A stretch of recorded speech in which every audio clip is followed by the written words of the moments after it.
Hello folks, welcome to our daily stock review. Before we begin, I believe all have noticed how unforgiving the market currently is. It is at these times that you see it clearly. Guidance is extremely important, especially now. Therefore, be sure to check our Discord community of Simple Trade, where you will have a chance at the said guidance. Our stock for today is ICTY. The stock recently ran more than 150%.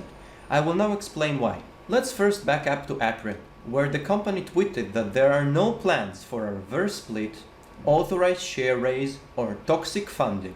Another tweet that came out the same day mentioned the CBD sector. Could this be a hint for the future of the stock? This can also be derived from the website of the company, which is all filled with CBD content. As we know from watching the last weekly review, the stock is seeking a reverse merger. We can see that if we look in the filings. The company is actively pursuing acquisition candidates for merger opportunities. That is in addition to the shell sign on the company's profile on OTC markets. From following the share structure of the company through time, we know that they have cancelled 1.4 billion shares in March. Recently, the company also stated that they have received an extension of the temporary restraining order forbidding the selling of 1.6 billion shares, which might in time even get cancelled. In that same tweet, the company stated that many updates on the future of ICTY will be released in November. To summarize, we have here a stock with a pending reverse merger,